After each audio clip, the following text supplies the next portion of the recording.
해외 취업의 꿈을 안고 떠난 청년이 감금과 고문 속에서 생을 마감했습니다.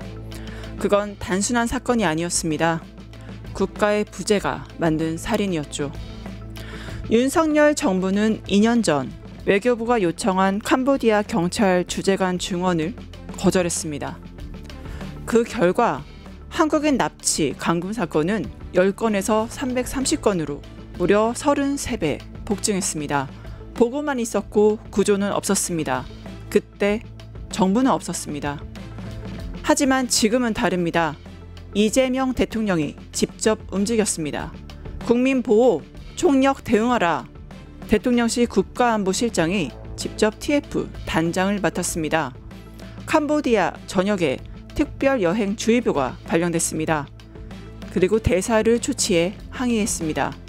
그리고 단 3일 14명의 우리나라 국민이 감금소에서 구조됐습니다. 바로 그게 국가의 존재 이유 아니겠습니까? 캄보디아의 범죄 공장, 그 뒤엔 중국계 자본과 암호화폐, 그리고 부패한 권력의 방치가 있었습니다. 김건희는 그곳에서 사진을 찍었고 이재명은 국민을 구했습니다. 결론은 분명합니다. 말뿐인 정부는 국민을 잃고 행동하는 정부는 국민을 지킨다. 국가는 말이 아니라 행동해야 합니다. 이번 국감은 보여줘야 합니다. 국민이 위험할 때 대한민국은 우리 곁에 있다. 수미사이다. 오늘은 캄보디아의 참상 그리고 이재명의 행동이었습니다.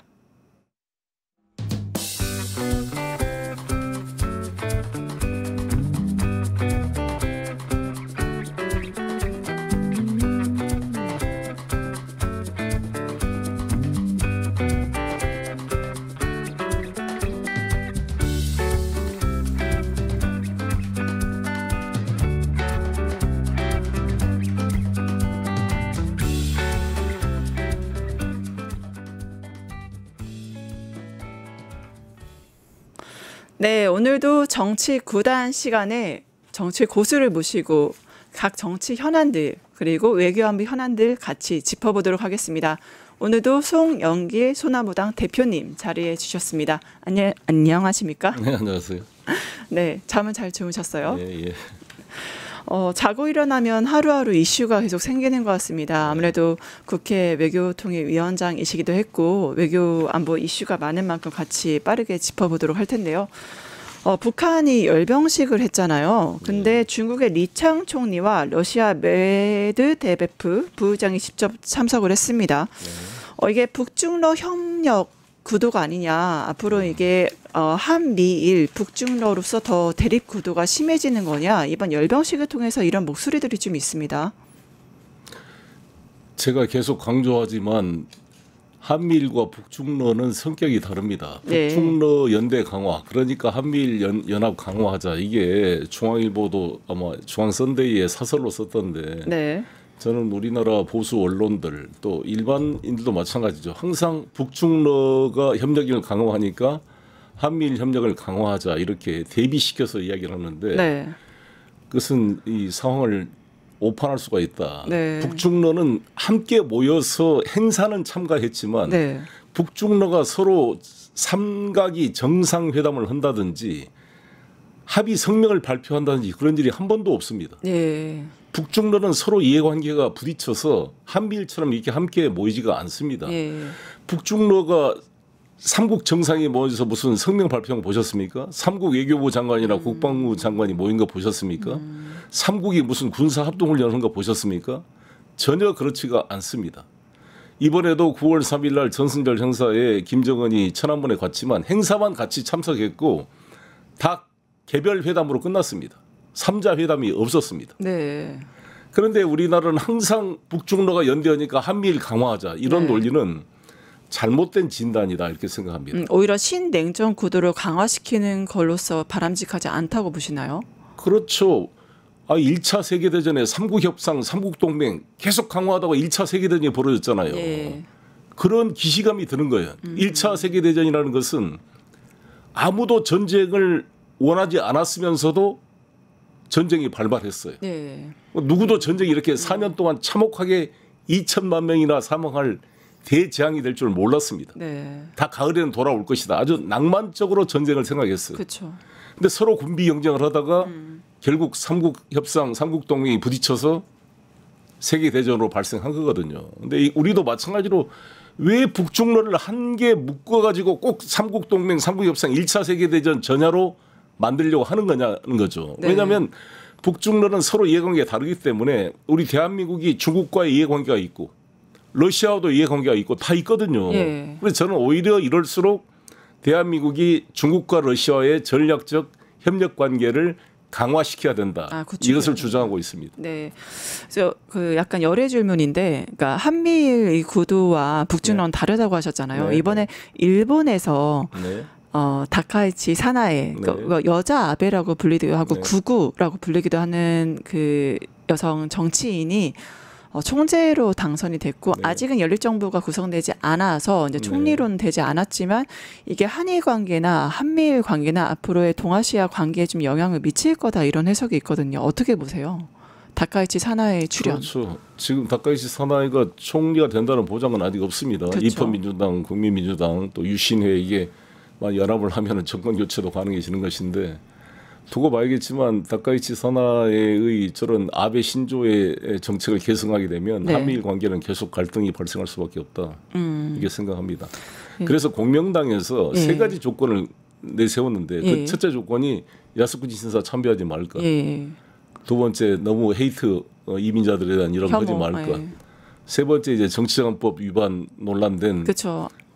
자민당 때부터. 내부의 어떤 개혁 이걸 요구했는데 아마 네. 세 번째 사항이 합의가 안 돼서 공명당이 탈퇴한 것으로 알려져 네, 있습니다. 연정 정선에서 탈퇴를 해서 지금 오히려 야당 노다상이 있는 입헌민주당을 중심으로 해서 국민민주당이나 공명당이나 네. 다른 정당들이 좀 연합해서 우리가 해보자 얘기는 나오는데 그 연합 또한 좀 쉽지 않다고 하는 점에서 앞으로 좀 일본 정치도 좀 지켜봐야 될 네. 사항이 아닌가 싶습니다. 그렇습니다.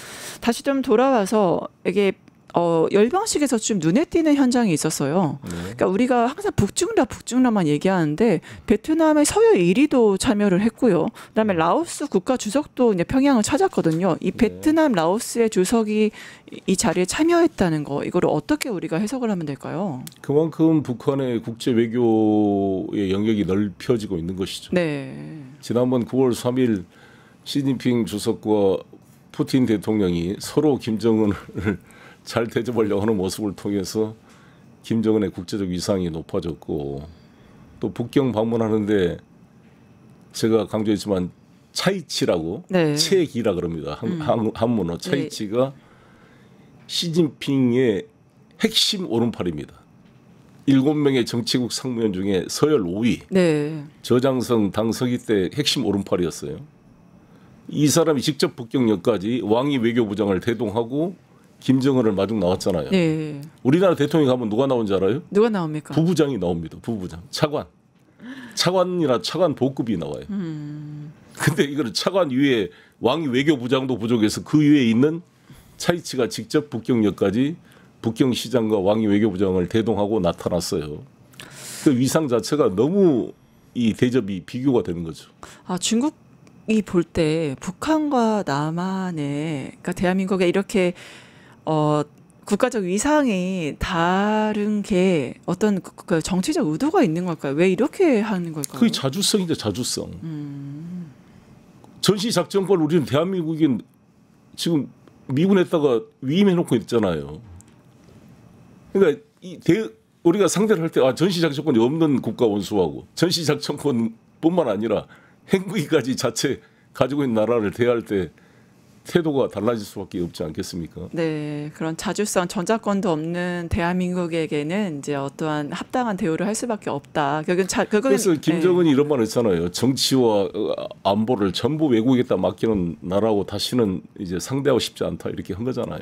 그래서 노무현 대통령께서 전시작전권 회수의 중요성을 강조하면서 그래야 내가 중국에 가서도 할 말이 있고 다른 나라를 만날 때 좀 힘이 서지 않겠습니까? 이 말을 안타깝게 말씀했던 거죠.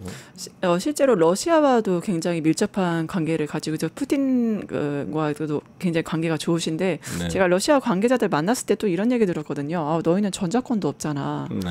이게 그러면 러시아에서도 같은 시각으로 지금 대한민국을 바라보고 있는 건가요?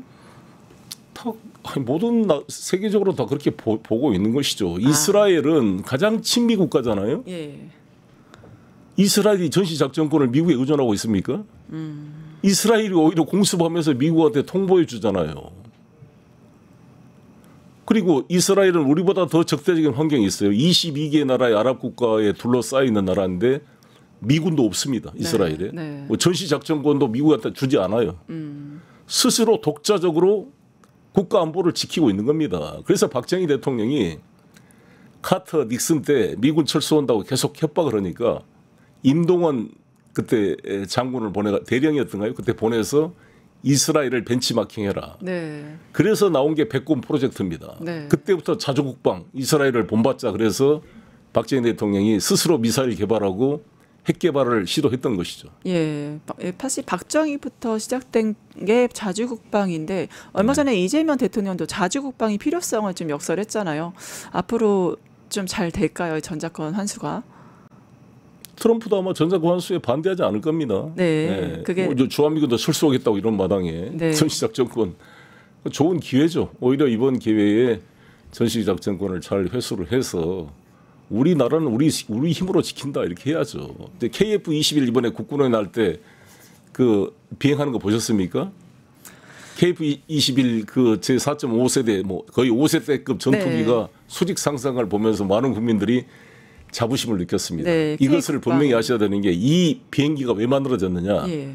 김대중 대통령께서 제안을 했습니다. 카이를 만들었잖아요. 그때 예. 삼성, 현대, 대우의 항공산업을 통합시켜서 경상남도 사천에 카이라고 예. 코리아 아이로스페이스 인더스트리라고 해서 이걸 한국 항공우주 회사를 만든 겁니다. 네. 그래서 여기서 T-50 고등훈련기를 만들고 KF 코리아 한국형 전투기를 만들었는데 네. 그때 김대중 대통령께서 우리 하늘은 우리의 비행기로 지키자. 이거를 슬로건을 제시했습니다. 얼마나 가슴 벅찹니까? 네, 우리 하늘은 여러분들이 우리 항상 이 지키자. 보수 태극기 세력들이 빨갱이 뭐 간첩이라 외치던 김대중 대통령께서 우리 하늘을 우리가 지키자 그래서 KF-21이 그때부터 시작된 겁니다. 그래서 네. 이번에 KF-21을 만들어서 완전히 시험비행까지 문재인 정부 때 성공시켰는데 윤석열이 되자마자 그 사람을 2주 만에 해고시켜버렸어요. 이런 무식한 이 윤석열의 분노가 찹니다. 빨리 카이 지도부를 원상복귀시켜야 한다. 제가 그렇게 주장하고 있는데요. 아직까지는 지금 원상복구가 안 된 현재 건가요? 지금 공석 상태입니다. 예. 아직 임명이 안 되고 있습니다. 이재명 대통령께서 이 방송을 보시고 복귀를 시켜주셨으면 좋겠다 생각도 듭니다. 그래서 KF-21이 사실 우리가 F-35A, B, 40대를 데려왔잖아요. 예. F-21 랩터는 해외에 팔지는 않습니다. 미국이. 근데 F-35를 일본에 한 80대, 우리한테 한 40대 지금 판매를 했는데 F-35는 유지 비용이 너무 많이 들어요. 네. KF-21이 훨씬 더 나중에 뛰어나간 거 아니에요. 미국이 그래서 견제를 하는 겁니다. KF-21에 대해서. 이런 게 우리 자주국방의 토대 아닙니까? 네. 재밌는 게 사실 자주국방을 얘기하는 게 오히려 진보 쪽이고 이 보수 쪽에서는 그 미국의 핵 우산 아니면 뭐 자체 핵무장론 이게 비핵화와 굉장히 상충되는 미국의 심기를 불편하게 한다는 얘기를 하고 있잖아요. 그러니까 이번에 좀 자극적이었던 게 북한 열병식에서 바로 화성 20형 실물이 나왔죠. 이게 ICBM과 연관시켜서 미국을 타격할 수 있는 하나의 무기로서 굉장히 이게 미국과의 대립구도를 상징성을 보여주는 게 아니냐 그런 우려점이 좀 있었던 열병식이었습니다. 어떻게 보셨어요? 대륙간 탄도탄이라는 것은 전략적이고 정치적인 무기입니다. 예. 이 대륙간 탄도탄을 사실 화성 17부터 이제 발전돼 온 건데 그렇죠. 화성 20은 좀 더 크기가 컸고 이게 11축 22개의 바퀴가 돌아가는 걸로 이제 이동식 발사를 하기 때문에 우리나라의 소위 지금 킬체인이라는 거, 네, 보복 킬체인. 공격이 불가능해지는 거죠. 이동을 해버리니까. 네. 차에다 계속 이동해서 발사를 하는 거죠. 그리고 이게 저건 MIRB라 그래서 MIRB가 Multiple Independent라는 뜻입니다. 네. 이 MIRV라는 네. 이 다탄두 독립적으로 다탄두 미사일을 넣어서 그러니까 MD 체계로도 막을 수가 없는 거죠. 다탄도 속에 디코이라 그래서 가짜 탄도 집어넣거든요. 네. 동시에 막 8개, 10개의 탄도가 날아가면 어떻게 그 요격이 되겠습니까? 그렇죠. 그러니까 무서운 거죠, 사실. 네. 그래서 이게 만약 이제 대륙간 탄도탄이 5,000km 이상, 10,000km까지 가면 미국 전역이 이제 서부 해안뿐만 아니라 뉴욕, 워싱턴도 타격거리에 들어가는 이제 전략 무기가 된다는 것은 미국으로서는 견딜 수가 없는 거죠. 네. 그래서 저번에 판문점 얘기를 하셨는데 이번에 사실 많은 사람들이 고대했던 게 첫 번째는 미국과 중국의 정상이 만나는 장이 될 수 있다. 두 번째는 북한과 미국의 이제 정상이 만나는 장이 될 수 있다. 이런 기대를 좀 하셨거든요. 근데 이번에 RCBM 신형 화성 20의 출현으로 인해서 이게 현실적으로는 북미 대화의 어떠한 모멘텀으로서 에이펙이 활용되기 어려운 거 아니냐 이런 얘기가 좀 있습니다. 오히려 모멘텀이 되는 거죠. 오히려 역으로. 되나요? 왜 그러냐면 아니, 미국은 지금 트럼프 체제에 들어와서 본토 방위로 바뀌겠다 이런 말까지 하고 있는데 네. 미국은 태평양과 대서양이 양옆에 가로막고 있고 위에는 캐나다, 아래는 멕시코가 있어서 침략받을 일이 없잖아요. 침략받을 수 있는 유일한 길은 뭐예요? 대륙간 탄도탄밖에 없어요. 대륙간 탄도탄을 북한에 쏠 수 있는 나라가 러시아, 중국, 북한인데 러시아, 중국은 미국과 국교가 수립돼 있고 북한은 국교가 수립되고 있지 않기 때문에 그쵸. 현재 미국 본토에 대륙간 탄도 핵 미사일을 날릴 수 있는 비적대적인 나라는 유일하게 북한이 된 거죠. 예. 그러면 미국은 북한의 ICBM에 자기들이 노출돼 있다는 것은 견딜 수 없는 국가 안보의 위협이고 네. 둘 중에 하나를 해야 돼요. 이란처럼 폭격을 해서 없애든지 그렇죠. 아니면 외교로 타협을 하든지. 네. 근데 폭격으로 없앨 수가 없잖아요. 그 수많은 지하 벙커에 들어가 있고 이동하는 핵 미사일이 한두 개도 아닌데 이미 50개 이상이 만들어졌다는데. 네. 그러니까 불가능해요. 타협할 수밖에 없어요. 그래서 대화를 해야 됩니다, 빨리. 미국으로서는. 네. 그래서 화성 21을 보인 것은 북미 간의 대화를 안 할 수 없게 만드는 모멘텀이 될 수 있는 거죠. 또 61년에 체결된 조중 우호 조약, 그러니까 네. 누군가가 선제 공격을 당하면 자동 개입 조항이 있잖아요. 네. 그것 때문이라도 여러 가지 중국과의 변수나 자동 개입 때문이라도 미국에서는 북한을 이란처럼 그렇게 초토화시키긴 쉽지 않겠다라고 좀 보이긴 합니다. 조중과의 관계는 아마 그 유효 끝났을 텐데, 뭐 좀 체크를 해봐야 예, 되겠고요. CCTV에서는, 오히려 네. 지금 러시아와의 지금 이번에 전략적 협력 관계가 그렇죠. 거기에 군사도 좀 들어가 있죠. 그렇죠. 당연히 오히려 러시아의 핵 우산이 작동할 수가 있는 거죠. 네, 그래서 이제 미국에서는 대화로서 해결할 수밖에 없는 지점이 좀 있을 것 같은데. 그 애니 제이콥슨이라는 영국 그 기자가 쓴 예. 핵전쟁 드라마 보셨습니까? 24번으로 알려져 있습니다만 24분. 네, 북한이 화성 17호를 워싱턴 DC에 발사하는 것을 시작으로 해가지고 네. 24분 동안 이 지구가 어떻게 멸망하는지를 보여준 그 끔찍한 책인데요. 그게 작년에 24분 나왔어요. 안에 다 끝나는 24분 안에 도달합니다. 일단 북한에서 만약에 화성 17호, 18호 같은 거를 워싱턴으로 쏜다 그러면 6분 안에 그걸 바로 디텍트를 해가지고 탐지를 해서 6분 안에 보복 공격을 결정을 해야 돼요. 예. 미국 대통령이 6분 안에. 6분 안에 어떻게 결정하겠어요? 대통령이 어디 막 다칠 수도 있고. 그래서 대통령이 그래서 만약에 북한에 보복 공격을 합니다. 그 시나리오에 따르면 네. 공격을 하는데 북한에 빨리 도달을 하려면 북극을 통과해야 돼요. 알래스카 쪽을. 그럼 러시아가 이걸 보고 자신들에 대한 공격으로 오인을 해가지고 다시 반격 미사일을 쏩니다. 그렇죠. 그래가지고 동시에 서로 상호 확정 파기가 이루어지는 그 핵전쟁 아마겟돈을 그린 소설인데요. 그게 굉장히 북한이 미국에 처음 미사일을 발사함으로써 시작되는 시나리오예요. 끔찍합니다. 네. 제가 이 감옥 안에서 이거를 원본으로도 읽어보고 우리 글로도 읽어보고 줄을 끄며 읽으면서 정말 끔찍한 생각이 들어요. 더구나 이렇게 변덕스러운 조변 섞기하는 이런 트럼프가 사실 최고 사령관으로 핵단추를 누를 권한을 가지고 있는데 네. 얼마나 불안합니까 이게.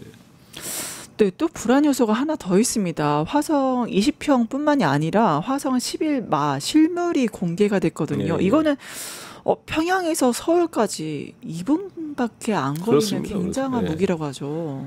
2분 뭐 길어도 5분 이내로 다 도달하기 때문에 네. 사실 이걸 가지고 뭐 사드를 가지고 중간에 요격한다는 게 불가능한 이유가 날아오는 총알로 맞추겠다는 건데 2분 쏜 걸 확인하는데도 2분 안에 확인되겠어요? 네, 또 보고 체계가 있으니까요, 그렇죠. 그렇죠.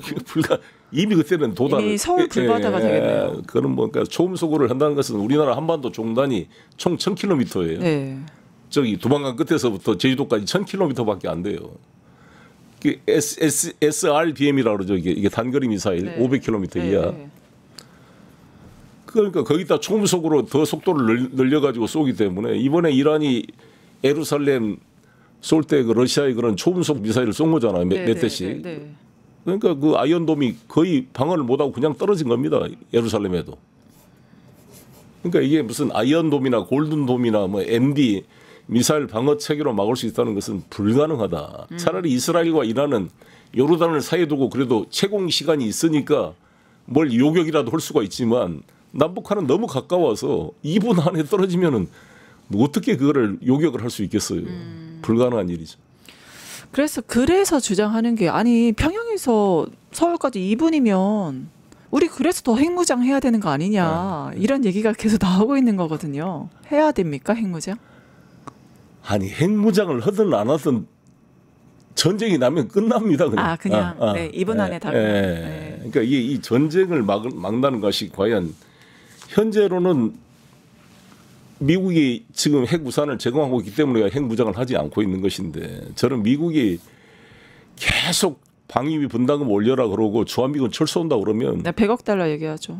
그러면 우리도 핵무장 하겠다는 것을 레버리지로 가지고 싸워야죠. 그렇잖아요. 우리가 얘기. 지금 미국이 주도하는 NPT 체제, 소위 핵 확산 금지 조약을 네, 지키고 비핵화를 만들기 위해서 우리가 핵 무장을 할 수 있는 능력이 있음에도 불구하고 지금 미국의 말을 듣고 있는 건데 그렇죠.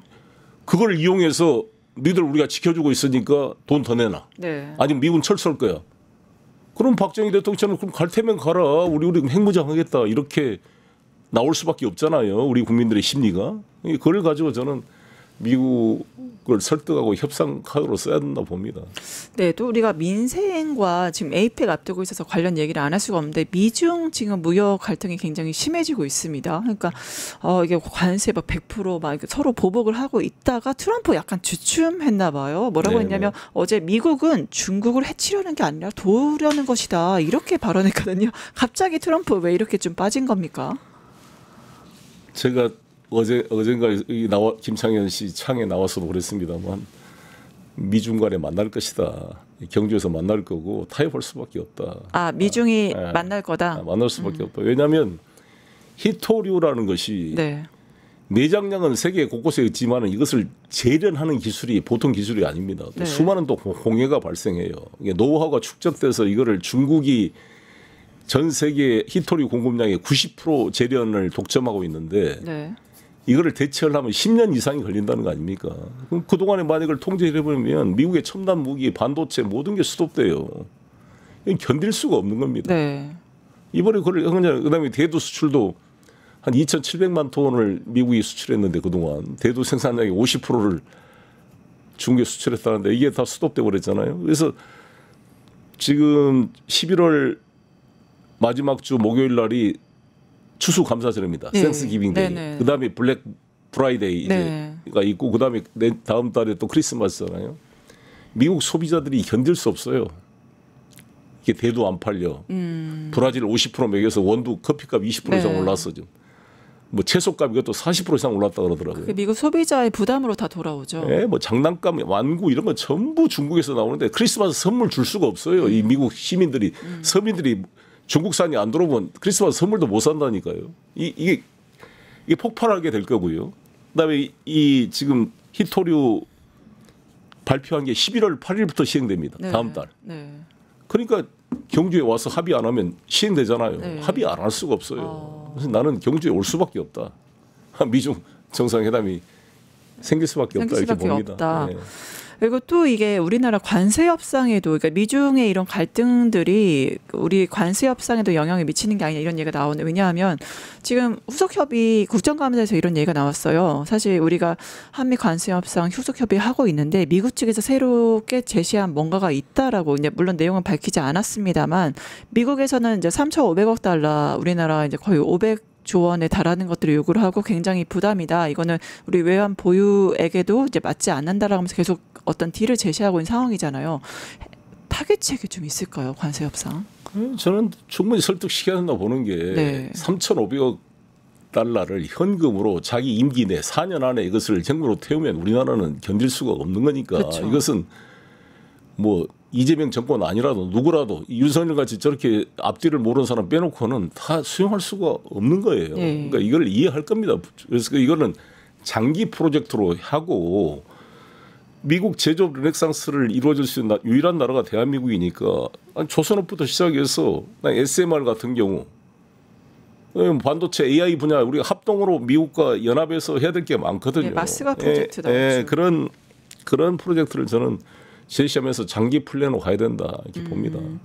그래서 아까 말씀드린 대로 이제 그 미중 무역 갈등과 이제 관세 협상에도 영향을 미치냐. 그리고 우리나라 지금 코스피도 지금 무너졌고 3,600 무너졌고 무엇보다 환율이 계속 치솟고 있거든요. 뭐 여러 가지 요인이 좀 있겠으면 뭐 엔저라던가 우리나라 또 뭐 달러도 지금 계속에 약세하고 그다음에 고금리 여러 가지 이야기가 좀 나오고 있는데 앞으로 우리나라 경제 상황 좀 어떻게 보십니까? 우리나라 경제가 쉽지 않죠. 볼트명성도 있고 그 중국이나 지금 유럽도 마찬가지입니다. 지금 독일이 2년째 마이너스 성장하고 있어요. 지금 독일 총리 지지율이 24%입니다. 마크롱 지지율은 20% 밑으로 떨어졌어요. 전부 다 유럽 전체가 다 그런데 그러나 우리나라는 그나마 다행인 것이 우리가 빛의 혁명으로 민주주의 절차를 통해서 이재명 정권을 수립했고 내란 세력을 헌법적 절차에 따라 지금 정리해 가고 있기 때문에 정치적 안정과 정통성이 있는 이재명 정부의 존재가 우리나라의 가장 강력한 경쟁력입니다. 또 우리 국민들의 그러한 민주 역량, 미국에서 미국인들이 부러워하는 그러한 우리의 민주 역량이 있기 때문에 대한민국의 신뢰도는 유지된다. 이 어려움이 있지만 버텨낼 수 있다. 저는 이렇게 생각합니다. 이재명 보유국이기 때문에 지금의 상황을 타개할 수 있고 버텨낼 수 있다라고 보시네요. 지금 에이펙 참석 여부 가지고 계속 그 보수 진영에서 공격을 하는 게 첫 번째 에이펙에 트럼프가 오면 우리 윤석열 대통령 윤석열 드디어 이제 구속에서 풀려난다. 그래서 이제 윤석열 구제하러 오는 거다. 그렇게 첫 번째 주장하고요. 두 번째는 이 미국과 중국의 그런 미팅만 하고 본회의 30일에 참석 안 하고 바로 간다. 이거는 이재명이 뭐 좌빨 빨갱이기 때문이다. 이런 식으로 공격을 하거든요. 아이고 그런 공격은 뭐 그런 소리는 떠들라고 놔두고 실제로 그럴 가능성도 있죠. 그러나 그렇다고 우리가 미국의 그러한 모습에 우리가 끌려갈 수는 없는 것이고 미국 트럼프가 윤석열을 구제로 온다는 것은 황당한 시나리오일 수밖에 없는 게 윤석열은 바이든의 키드였어요. 바이든의 키드. 바이든 앞에서 아메리칸 파이를 부리고 이렇게 그 애교를 떨던 사람 아닙니까? 그 트럼프가 왜 바이든한테 애교를 떨던 사람을 자기가 살려주겠어요. 아니 객관적으로도 말이 안 되지만 사적인 걸로 보더라도 저는 말이 안 된다 이렇게 생각이 듭니다. 그리고 우리가 지금 대한민국 사법체계 헌법체계가 있는데 미국 대통령이 이러나 저러나 한다고 뭐 그게 움직이면 그 나라가 주권 국가입니까? 네. 그래서 앞으로 우리가 주권 국가로서의 이제 그 형식과 그런 내용을 가지고서 에이펙도 같이 이제 한국의 주도하는 에이펙으로 만들어갈 수밖에 없다 그렇게 봅니다. 윤석열을 구하러 온 게 아니라 우리가 김정은을 만나러 갈 겁니다. 우리나라 아스팔트 이 태극기 여러분 맨날 김정은 간첩 뭐 김정은 타도하고 김정은하고 왜 손잡냐 문재인 간첩 이재명 친중 좌파 이렇게 떠드는 여러분들이 그렇게 주적으로 말하는 김정은하고 트럼프가 사랑에 빠졌대요. 사랑에 빠져서 연애 편지를 주고받고 지금 오매불망 만나러 가겠다는 거 아닙니까? 윤석열 구하러 온 게 아니라. 그 어떻게 해석할 거예요? 트럼프를 그냥 친북 좌파로 공격할 겁니까? 여러분? 예, 조지아주 300명은 또 어떻게 해석할지 매우 궁금하게 합니다. 굉장히 당황스러웠을 것 같긴 해요. 네. 아무래도 그래도 외교통일 위원장이시기도 했지만 이제 당 대표이시기도 했으니까 마지막 질문 이제 국정감사 한 번만 드리고 마무리할 텐데요. 지금 국정감사 현안으로 뭐 조의대 김현지도 있고 뭐 잃어버린 뭐 1061 뭐 그다음에 민주당의 뭐 폭주, 뭐 독재 이렇게 프레임으로 가고 있는데 정말 정치 선배이자 정치 구단으로서 이 국정감사 어떻게 풀어 나가야 될까요? 저는 조의대 대법원장께서 했던 국정감사 임하에서 했던 말씀을 보면서 마음이 상당히 아팠는데 국회가 삼권 분립을 위해서 자제해야 된다는 말씀을 했는데 그 말을 꼭 조희대 대법원장한테 드리고 싶은 말이에요. 사법이 자제를 해야지 왜 사법이 정치판에 들어왔냐고요. 장경태 의원이 잘 지적했더라고요. 우리가 공직자가 국회의원 출마하려면 90일 전에 사표를 내야 됩니다. 네. 대통령 보리가 생기면 60일 이내에 보궐선거를 하잖아요. 네. 그럼 헌법적인 위기 상황을 극복하기 위해서 90일과 60일을 둔 것은 그 안에 다른 일을 하지 말라는 거 아니에요. 주권자들의 의사를 물어서 빨리 헌법기관 대통령을 선출하는 정부 구성을 해라고 국민의 주권자의 시간으로 부여한 겁니다. 90일, 60일 그렇잖아요. 그런데 대통령 선거를 6월 3일인데 5월 1일 날 이런 일을 하냐고. 아이고 이것이 무슨 대역 뇌물죄도 아니고 아니 선거법상 허위사실 유포라는 건데 이 죄는 나는 앞으로 없애야 된다고 보거든요. 네. 그렇게 말하면 트럼프는 몇 번이라도 대통령이 상실해야 됩니다. 그렇지 않습니까? 수많은 거짓말을 하잖아요. 지금 국민의힘도 입만 열면 거짓말하고 있는데 그거는 TV 논쟁 과정에서 국민들이 평가하도록 언론의 자유시장에서 걸러지도록 놔둬야 되는 수밖에 없는 거예요. 예. 그렇지 않습니까? 예. 아니 타인을 떨어뜨리려고 욕하는 허위사실은 처벌해야 되겠지만 네. 자기 자신 내가 김문기를 몰랐다. 국토부가 빨리 땅 팔아라고 이거 협박하는 걸로 내가 느꼈다. 자신의 감정이잖아요. 이거를 그렇죠. 가지고 국민의 가장 지질받은 대통령 자격을 상실시킬 정도의 중대한 범죄라고 봅니까? 이 조희대 대법원장님? 이거를 그렇게 대통령 선거를 앞두고 5월 1일 날 파기환송을 해야 될 정도의 중대한 사안이라고 본다는 말이 이렇게 더듬이가 없는 법 감정과 균형 감각을 어떻게 사법부를 끌고 갑니까? 사법부의 신뢰라는 것은 사법부는 군대도 없고 경찰도 없어요. 왜 우리가 사법부를 존중하느냐? 그들의 판결이 우리 국민들이 봤을 때 이해가 된다. 국민의 신뢰와 설득이 있어야 사법부는 유지되는 겁니다. 판결을 말 하나로 권력을 유지하는 게 사법부 아니에요. 근데 판결을 그렇게 하면 어떻게 국민들이 신뢰하겠냐고요. 더구나 나는 김용민 의원께서 잘 지적을 했는데 이게 한덕수 대통령 당선시키려고 만든 것이었다. 저는 한덕수를 잘 알잖아요. 네. 아주 친했고 잘 압니다. 주미 대사 때 총리 때도 그러고. 저는 우리 아내하고 내기를 했어요. 한덕수 절대 난 출마 못한다 그랬거든요. 우리 제 아내는 출마한다 그래서 한덕수나 고건 이런 분들은 돌다리 두들겨 보고 넘어가는 게 아니라 안 넘어가는 사람들이에요. 네. 이렇게 관료로 사온 사람들인데 감히 사표를 내고 이 정치 현장에 나가? 나는 한덕수 불가능하다 봤어요. 그 성격상. 배짱이 없다. 근데 어떻게 나가게 됐느냐. 바로 파기환송이 되니까 5월 1일 날 파기환송 된 날 오후에 국무총리 사의 표명을 합니다. 그렇죠. 그리고 그 다음 날 출마 선언을 해요. 이게 다 조희대가 다 사전에 연결돼 그러니까 있다. 이 조희대 그 지금 사인설이 논란이 되고 있는데 저는 이게 규명을 해야 발표해야 된다고 보는데 이 대법원 조희대가 이재명을 날릴 거라는 사실을 인지하거나 예측했기 때문에 이런 일이 벌어졌다는 거죠. 네. 이건 한덕수 대통령 만들기 프로젝트라고 말한 김용민 의원의 주장이 나는 가장 설득력이 있었다 이렇게 봅니다. 이에 대해서 우리 판사님들이 돌이켜 봐야 돼요. 왜 이 사법이 이 주권자의 시간에 국민들의 선택을 방해하려고 끼어드냐고 이거를. 이게 무슨 대역죄라고 이게 선거법상 허위사실 유포가. 입만 열면 거짓말하는 사람들이 판사들도 직위원이도 룸사롱 접대 거짓말하고 다 입만 열면 거짓말하잖아요. 전부 판사들도. 아직도 주기현 지금도 내란 판사로서 역할을 하고 있죠. 근데 국민의 상식에 참 벗어난 그런 선거 개입과 내란 판사의 그렇습니다. 행위가 아닌가 싶은데 앞으로 모습도 계속 지켜보도록 하겠습니다. 네, 지금까지 정말 초정치 고수이자 정치 해안을 가지신 송영길 소나무당 대표님과 같이 정치 고단해 봤습니다. 네, 오늘도 감사드리고요. 감사합니다. 다음에 잘 부탁드립니다. 감사합니다. 유튜브 구독하고 실시간 채팅과 댓글을 남기시면 매일매일 7천 TTCO를 드립니다.